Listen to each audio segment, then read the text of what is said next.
अस्सलाम वालेकुम वरहमतुल्लाह। Dear students, welcome back. आज हमारा जो टॉपिक है वो है क्यूबॉइडल एपिथेलियम।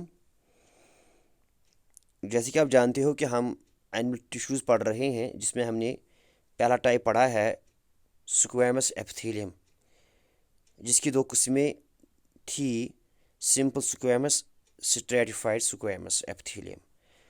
दूसरा किस्म जो है एपिथेलियल टिश्यू का वो है क्यूबॉइडल एपिथेलियम। यहाँ पर कुछ कुछ पॉइंट्स मैंने लिखे हैं। पहला पॉइंट है, it is made up of cube shaped cells. ये टिश्यू क्यूब शेप्ड सेल्स का बना होता है, जिनमें राउंड न्यूक्लियाई होता है।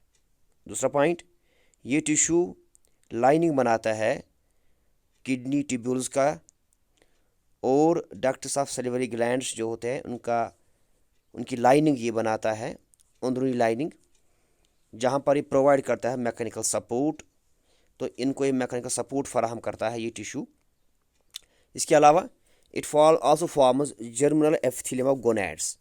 जो रिप्रोडक्टिव ऑर्गन्स होते हैं, टेस्टीज एंड ओवरीज। टेस्टीज होते हैं मेल में, ओवरीज होते हैं फीमेल में। टेस्टीज में स्पर्म बनता है, ओवरीज में ओवा बनता है या एग बनता है। तो इनका जो अंदरूनी जो एपिथेलियम होता है, जर्मिनल एपिथेलियम, जहाँ से स्पर्म्स बनते हैं, जिस एपिथेलियम से एग बनता है, तो वो जर्मिनल एपिथेलियम जो होता है, that is made up of cuboidal epithelium या cuboidal epithelial tissue. Next point, this tissue helps in absorption, excretion and secretion. तो एब्जॉर्प्शन में, एक्सक्रीशन में, सिक्रीशन में ये मदद हमें देता है ये टिश्यू। तो डायग्राम में आप देख रहे हो, यहाँ पर जो टिश्यू है ये है क्यूबॉइडल एपिथेलियल टिश्यू। सेल्स जो है ये क्यूब शेप्ड है। सेल्स के बीच में ये जो आप डॉट देख रहे हो, ये है राउंड न्यूक्लियाई। तो सेल्स के बेस पर जो आप कलर्ड पोर्शन देख रहे हो, ये है बेसमेंट मेम्ब्रेन, कोलेजिनस बेसमेंट मेम्ब्रेन, जिस पर ये टिश्यू, ये सेल्स अरेंज किए गए हैं। इसके बाद तीसरा है कॉलमनर एपिथेलियम। तो कॉलमनर एपिथेलियम क्या होता है? ये होते हैं टॉल पिलर लाइक सेल्स, लंबे लंबे सतून जैसे सेल्स होते हैं, जिनमें न्यूक्लियाई होता है इलोंगेटेड, बड़ा सा लंबा सा न्यूक्लियस होता है। नेक्स्ट पॉइंट, ये यूजुअली हम देखते हैं in the inner lining of intestine. Intestine की जो अंदरूनी लाइनिंग होती है, अंदरूनी दीवार होता है, उसमें यही टिश्यू होता है, कॉलमनर एपिथेलियम, जहाँ पर एब्जॉर्प्शन होता है of water, minerals, absorption of water etcetera, nutrients वहाँ पर होते हैं एब्जॉर्ब, एंड सिक्रेशन ऑकर, और जहाँ पर सिक्रेशन भी होती है, सिक्रेशंस, तो इस लाइनिंग में ये होते हैं, इंटेस्टाइनल लाइनिंग में। Next point, it facilitates movement across epithelial barrier.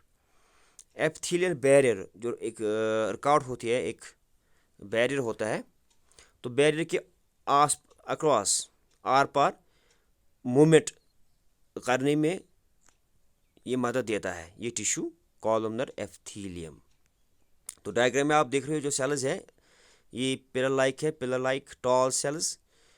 तो सेल में जो न्यूक्लियस है एक्चुअली होता है इलोंगेटेड न्यूक्लियस। तो ये यहाँ पर डायग्राम में आप देख रहे हो सिंपल कॉलमनर एपिथेलियम। सेलों के नीचे जो है ये है बेसमेंट मेम्ब्रेन, जैसे कि आप देख रहे हो यहाँ पर है, इसमें basement membrane, this is basement membrane, जो आप नीचे देख रहे हो बेसमेंट मेम्ब्रेन। इसके बाद जो चौथा किस्म है वो है सीलिएटेड कॉलमनर एपिथेलियम। जब कॉलमनर एपिथेलियल सेल्स के ऊपर होते हैं सीलिया, सीलिया क्या होता है? सीलिया होते हैं hair like projections, hair like बाल जैसे स्ट्रक्चर्स होते हैं सेल के ऊपर, जिन्हें हम सीलिया कहते हैं। टाइनी हेयर्स होते हैं सेल के ऊपर। जब कॉलमनर एपिथेलियल सेल्स के ऊपर हेयर लाइक प्रोटेक्शंस होते हैं, यानी सीलिया होते हैं, तो इस टिश्यू को हम कहते हैं सीलिएटेड कॉलमनर एपिथेलियम। जैसे कि आप डायग्राम में देख रहे हो, जहाँ पर सेल्स है, cells are actually column shaped, pillar like cells, मगर सेलों के ऊपर आप देख रहे हो, यहाँ पर सेलों के ऊपर है हेयर लाइक स्ट्रक्चर्स, जैसे यहाँ आप देख रहे हो, दीज हेयर लाइक स्ट्रक्चर्स जो यहाँ आप देख रहे हो, it is cilia, tiny hairs, तो इसे हम कहते हैं ciliated columnar epithelium. Next point, cilia का काम क्या होता है? They have the ability to move. Cilia move करते हैं, ये हरकत दिखाते हैं, मूवमेंट करते हैं। They have the ability to move, their movement pushes substance like mucus forward. तो इनकी मूवमेंट से क्या होता है? सपोज अगर हम बात करेंगे रेस्पिरेटरी ट्रैक है की या विंड पाइप की, तो विंड पाइप की का जो अंदरूनी लाइनिंग होती है, उसमें होते हैं यही सेल्स, सीलिएटेड एपिथेलियम। तो इसमें जो एक किस्म का जो बनता है मटेरियल, म्यूकस बनता है, तो वो म्यूकस उसकी मूवमेंट करने में ये सेल्स मदद देते हैं बाय सीलिया। तो सीलिया इसकी मूवमेंट करने में मदद देते हैं। Next point, it is found in the respiratory tract and also lines, oviducts, sperm ducts, kidney tubules. तो ये टिश्यू कहाँ पर होता है? ये टिश्यू रेस्पिरेटरी ट्रैक जो होता है उसमें होता है, इसकी इनर लाइनिंग में होता है। इसके अलावा ओविडक्ट्स जो होते हैं, जिनके थ्रू ओवा बाहर निकलता है, ओवरी में जाता है, या स्पोरम डक्ट्स जिनके जरिए स्पोरम मूव करता है। तो इन डक्ट्स में sperm ducts, oviducts and kidney tubules, इनकी जो लाइनिंग होती है उसमें भी होता है सीलिएटेड कॉलमनर एपिथेलियम। तो इसकी डायग्राम है जो आप देख रहे हो डायग्राम में। तो यहाँ पर टाइनी हेयर्स है, साइटोप्लाज्म है, सेल मेम्ब्रेन है, आप देख रहे हो न्यूक्लियस है। तो यह है डायग्राम सीलिएटेड कॉलमनर एपिथेलियम की। तो लास्ट में जो है इसका लास्ट टाइप, फिफ्थ टाइप, वो है ग्लैंड्यूलर एपिथेलियम। तो ये वो एपिथेलियम होता है, वो टिश्यू होता है जिसमें सेल्स जो है ये ग्लैंड का काम देते हैं। सेल्स जो है ये gland, they act as gland cells, they secrete substances at the epithelial surface पर ये सिक्रेशंस, हार्मोन्स, एंजाइम्स वगैरह ये बनाते हैं ये सेल्स। तो एक्चुअली ये होते हैं एपिथेलियल सेल्स। तो इस टिश्यू को हम उस वक्त कहते हैं ग्लैंड्यूलर एपिथेलियम।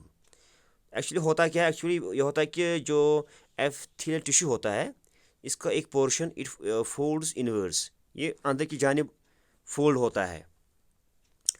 जब ये अंदर की जानिब फोल्ड होता है तो it forms multi cellular gland, एक ग्लैंड बनता है जिसमें बहुत सारे सेल्स होते हैं। This gland is called glandular epithelium, जो ग्लैंड सिक्रेशंस करता है और हार्मोन्स तैयार करता है। तो ये यहाँ पर डायग्राम आप देख रहे हो। तो ये टिश्यू जो यहाँ पर सेल्स है, cells are modified and this tissue is called glandular epithelium. Last में हम इसकी फंक्शंस पढ़ते हैं। तो एपिथेलियल टिश्यू की फंक्शंस यहाँ पर मैंने लिखे हैं 4 फंक्शंस। तो पहला है, it protects the underlying cells from drying. ये टिश्यू सेल्स को बचाता है, जो सेल्स इसके नीचे होते हैं, बेसमेंट मेम्ब्रेन के नीचे जो सेल्स होते हैं, उन सेलों को ये प्रोटेक्शन देता है, बचाता है, किससे? ड्राइंग होने से, इंजरी से, इन्फेक्शन से, and also from harmful effects of chemicals.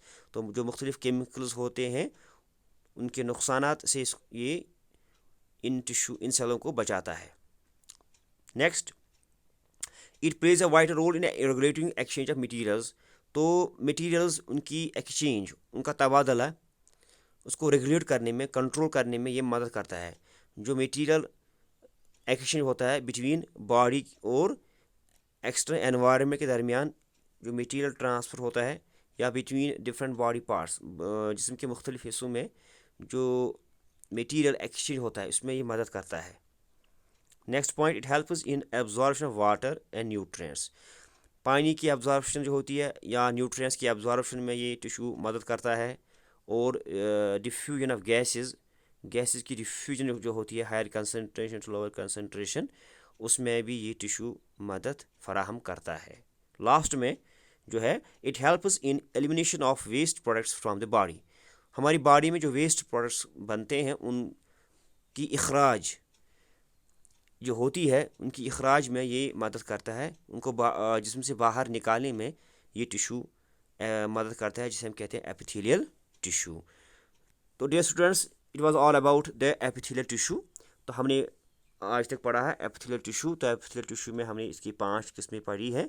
Squamous epithelium, हमने पढ़ा cuboidal epithelium, इसके बाद हमने पढ़ा columnar epithelium, fourth was ciliated columnar epithelium, and the last one was glandular epithelium.